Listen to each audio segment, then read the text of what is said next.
Bismillahirrahmanirrahim. Assalamualaikum warahmatullahi wabarakatuh. Selamat bertemu kelas 10 IPA.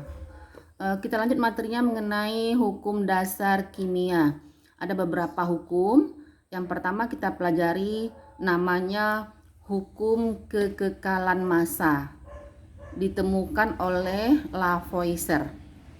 Bunyi hukumnya, massa zat sebelum dan sesudah reaksi adalah sama dalam wadah tertutup. Ibu berikan contoh, misalnya kita mereaksikan belerang, lambangnya S ya, 32 gram. Direaksikan dengan oksigen 32 gram. Maka hasil dari SO2, sulfur dioksidanya adalah sebanyak 64 gram. Ini namanya sesudah reaksi 64 gram. Sebelum reaksi berapa? Sebelum reaksi juga 64 gram. 32 tambah 32. Jadi massa zat sebelum ini dan sesudah reaksi adalah sama. Itu maksud dari hukum Lavoisier. Bu kira Anda paham, ini gampang kok. Nomor 2, namanya hukum perbandingan tetap. Dikeluarkan oleh Proust ya, oleh Proust ini bunyinya adalah perbandingan massa unsur-unsur yang menyusun suatu senyawa selalu tetap ya. Bu berikan contoh, direaksikan tembaga. Ini tembaga lambangnya Cu ya, lambangnya Cu. Bu reaksikan tembaga lambangnya Cu dengan belerang tadi lambangnya sulfur menghasilkan tembaga sulfida. Kalau kita masukkan 2,4 gram Cu, maka sulfur yang kita masukkan adalah 1,2 gram. Hasilnya nanti 3,6 gram. Ya. Data yang kedua, Cu-nya 3 gram, maka S-nya 1,5 gram. Hasilnya nanti 4,5 gram.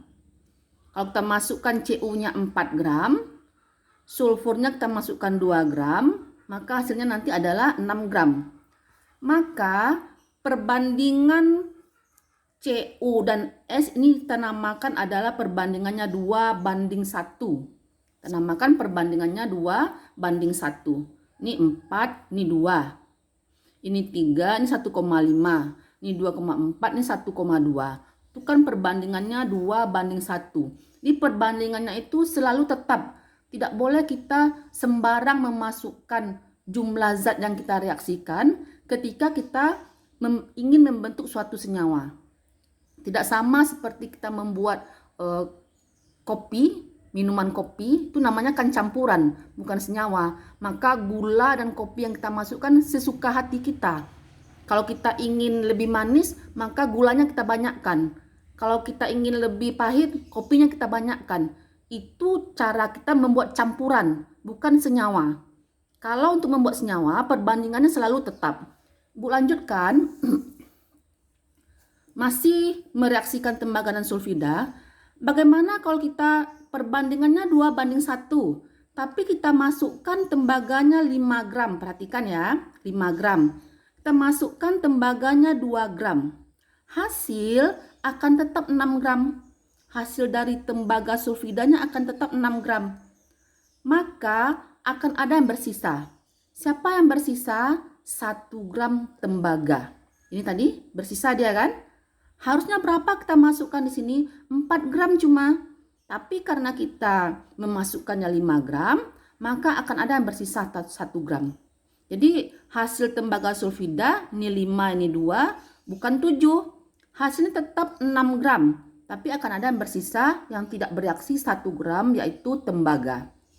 Contoh yang kedua, bagaimana kalau tembaganya kita masukkan 3 gram sekarang? Belerangnya kita masukkan 2 gram. Hasil tetap 4,5 karena perbandingannya tadi 2:1. 4,5 gram.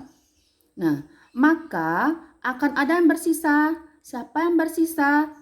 Sulfur atau belerang sebanyak 0,5 gram.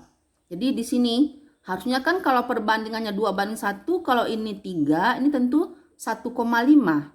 Tapi karena keisengan kita memasukkannya 2 gram. Berarti berlebih, ini berlebih. Nah, sebanyak 0,5 gram. Berlebih itu artinya tidak ikut bereaksi. Nah, itu arti dari kata berlebih. Demikian saja, semoga Ananda memahami. Assalamualaikum warahmatullahi wabarakatuh.